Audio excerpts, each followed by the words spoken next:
ನೋಡ್ರಿ ಇದನ್ನ ಭಾಳ ತಿಳ್ಕೊಂಡು ಲೆಕ್ಕ ಮಾಡೋದು ಇರ್ತದೆ. ಪಗಾರ ಕೊಟ್ಟಿಲ್ಲ, ಬರೀ ಶೇಕಡಾ ಪ್ರಮಾಣದ ಇದು. ಸರಿಯಾಗಿ ಅರ್ಥ ಮಾಡ್ಕೊಂಡ್ಬಿಟ್ರೆ ನಿಮಗೆ ಪ್ರಶ್ನೆ ಪರ್ಫೆಕ್ಟ್ ತಿಳಿದು ಬಿಡ್ತದೆ. ಮಾಡ್ರಿ, ಮಾಡೋದಾದಿಂದ ನೋಡ್ರಿ, ನಾ ತಿಳಿಸ್ನು.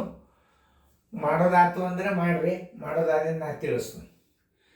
1987 75ನೇ ಪ್ರಶ್ನೆ.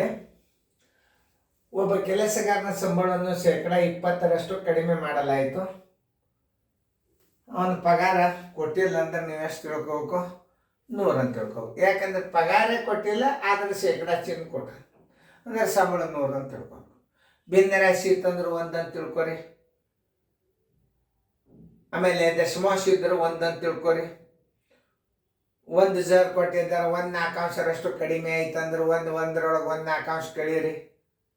ದಶಮಾಂಶ ಕೊಟ್ಟಿದ್ದ ಅಂದ್ರೆ 0.25 ಕಡಿಮೆ ಆಗ್ತಾರೆ. 1.00 - 0.25 ಬರೋಬ್ಬರಿ 0.75 ಆಯ್ತು. ಯಾವುದೇ ಒಂದು ಗಣಿತಗಳನ್ನು ಸರಿಯಾಗಿ ಅರ್ಥ ಮಾಡ್ಕೋಬೇಕು ನೀವು. ಭಿನ್ನ ರಾಶಿ ಬಂತಂದ್ರೆ 1 ಹಚ್ಕೋರಿ, ದಶಮಾಂಶ ಬಂದ್ರೆ 1 ಹಚ್ಕೋರಿ, ಶೇಕಡ ಬಂತು ಅಂದ್ರೆ 100 ಹಚ್ಕೋರಿ. ಯಾಕೆ? ಸಂಬಳನೇ ಕೊಟ್ಟಿಲ್ಲ. ಸಂಬಳ ಕೊಟ್ಟಿಲ್ಲ ಅಂದ್ರೆ ಈಗ ಸದ್ಯದ ಸಂಬಳ ಎಷ್ಟು ಅಂತ ತಿಳ್ಕೊಬೇಕು? 100 ಅಂತ ತಿಳ್ಕೊಬೇಕು. 100ದೊಳಗೆ ಏನು ಮಾಡ್ಯಾನವ? ಓದ್ರಿ ಅದನ್ನ. 20 ಕಡಿಮೆ ಮಾಡಲಾಯಿತು. ಆ ಸಂಬಳ ಅವನ ಹತ್ತ ಏನು 100 ಅದಲ್ಲ, ಸಂಬಳ 20 ಕಡಿಮೆ ಆಯ್ತು. 100 20 ಕಡಿಮೆ ಮಾಡಿದ್ರೆ 80 ಆಯ್ತು.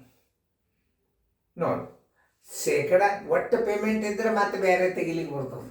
100ಕ್ಕೆ 20 ಕಡಿಮೆ, 600ಕ್ಕೆ ಎಷ್ಟು ಕಡಿಮೆ, ಹಿಂಗೂ ತೆಗಿಬೋದು. ಆದರೆ ಸಂಬಳನೇ ಕೊಟ್ಟಿಲ್ಲ ಅಂದಾಗ 100 ನೀವು ಕಳೆದು ಬಿಡ್ಬೇಕು. 80 ಆಯ್ತು. ಮುಂದಿನ ತಿಂಗಳ ಏನಂದ ನಾವು? ಮುಂದಿನ ತಿಂಗಳಲ್ಲೇ ಅವನ ಸಂಬಳವನ್ನು ಹೆಚ್ಚಿಸಿದಾಗ ಅವನು ಮೊದಲಿನ ಸಂಬಳವನ್ನೇ ಪಡೆದನು. 80 ಮೊದಲಿನ ಸಂಬಳ ಅಂದ್ರೆ ಎಷ್ಟು ತಿಳ್ಕೊಳ್ಳೋದು? 100 ಅಂತ ತಿಳ್ಕೊಬೇಕು. ಮುಂದಿನ ತಿಂಗಳ ಹೆಚ್ಚಿಸಿದಾಗ 100 ಆಯ್ತು. ಹೆಚ್ಚಳ ತಕ್ಕೋಬೇಕು. 100ರೊಳಗೆ ನೀವು ಈಗ ಸದ್ಯ ಕಡಿಮೆ ಆದ ಸಂಬಳ ಎಷ್ಟದ? 80 ಅದ. 100 ಕಳೀರಿ, 20 ಹೆಚ್ಚಳ ಆಯ್ತು. 80ಕ್ಕೆ 20 ಹೆಚ್ಚಳ ಆಯ್ತಂದ್ರೆ 100ಕ್ಕೆ ಎಷ್ಟು?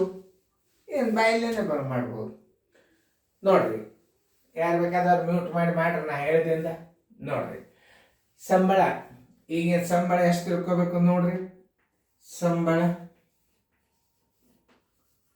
100 ಆಗಿರಲಿ. ಸಂಬಳ ಶೇಕಡಾದ ಲೆಕ್ಕ 100 ಆಗಿರಲಿ. ಸಂಬಳವನ್ನು ಶೇಕಡ 20 ಕಡಿಮೆ ಮಾಡಲಾಯಿತು.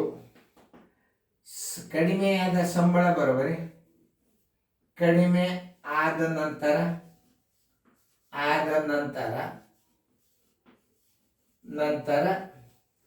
ಅವನ ಸಂಬಳ ಎಷ್ಟು ಕಡಿಮೆ ಅಂದಾನವ? ಶೇಕಡ 20 ಕಡಿಮೆ ಅಂದಾನ ಅಂದ್ರೆ 100ರೊಳಗೆ 20 ಕಳೀರಿ. 20 ಕಳೆದ್ರೆ ಎಷ್ಟಾಯ್ತು? 80 ಆಯ್ತು. ಅವ ಈಗ ಸದ್ಯ ತಗೊಳಿಕತ್ತದ ಪಗಾರ ಎಷ್ಟಾಯ್ತು? 80 ಆಯ್ತು. ಅದರ ಮುಂದಿನ ತಿಂಗಳಿನಲ್ಲಿ ಅವನ ಸಂಬಳವನ್ನು ಹೆಚ್ಚಿಸಿದಾಗ ಮುಂದಿನ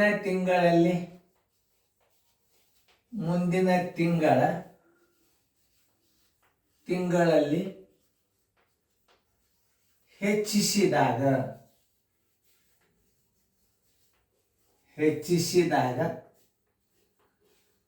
ಹೋದರೆ ಹೆಚ್ಚಿಸಿದಾಗ ಮೊದಲಿನ ಸಂಬಳವನ್ನು ಪಡೆದನು. ಮೊದಲಿನ ಸಂಬಳ ಬರೋಬ್ಬರಿ 100. ಈಗ ನೋಡ್ರಿ, ಅವ ಮುಂದಿನ ತಿಂಗಳಲ್ಲಿ ಹೆಚ್ಚಿಸಿದಾಗ ಎಷ್ಟಾಯ್ತು? 100 ಆಯ್ತು. ಮೊದಲಿನ ಸಂಬಳ ಪಡೆದಂದ್ರೆ 100 ಆಯ್ತು. ಹೆಚ್ಚಳ ತಕ್ಕೋರಿ. ಈಗ ಸದ್ಯದ ಪಗಾರ 80 ಅದ, ಹೆಚ್ಚಳ ಆದದ್ದು 100 ಅದ. ಹೆಚ್ಚಳ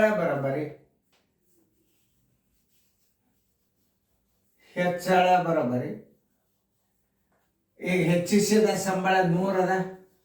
ಈಗ ಕಡಿಮೆ ಮಾಡಿದಾಗಿನ ಸಂಬಳ ಎಷ್ಟದ? 80 ಅದ. 20 ಹೆಚ್ಚಾಯ್ತು. ಶೇಕಡ ಹೆಚ್ಚಳ ತೆಗಿಬೇಕು ನೀವು. 80ಕ್ಕೆ 20 ಹೆಚ್ಚಾಗ್ಯದ. 100ಕ್ಕೆ ಎಷ್ಟು? 80 ರೂಪಾಯಿ ಸಂಬಳಕ್ಕೆ 20 20 ಹೆಚ್ಚಳ.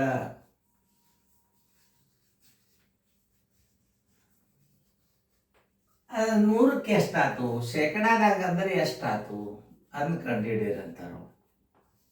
100 ಗುಂಡ್ಲೆ 20 ಸರ್ವಾಸ್ ಬಾಗಲೆ 80. 21 24 4 1 4 25 ಎಷ್ಟಾಯ್ತು 25 ಶೇಕಡ. 80ಕ್ಕೆ 20 ಹೆಚ್ಚಾತಂದ್ರೆ 100ಕ್ಕೆ ಎಷ್ಟಾದಂಗೆ ಆಯ್ತು 25 ಶೇಕಡ ಹೆಚ್ಚಳ.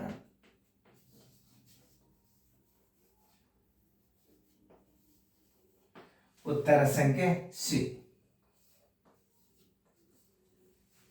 ನೋಡ್ರಿ, ಎಲ್ಲರಿಗೂ ನಿಮ್ಗೆ ತಿಳಿದದ ಅಂತ ತಿಳ್ಕೊಂಡು ನಾನು ಸಂಬಳ 100 ಅಂತ ತಿಳ್ಕೊಬೇಕು. ಯಾಕಂದ್ರೆ ಪಗಾರ ಕೊಟ್ಟಿಲ್ಲ, ಬರೀ ಶೇಕಡ ಪ್ರಮಾಣ ಕೊಟ್ಟಾರ.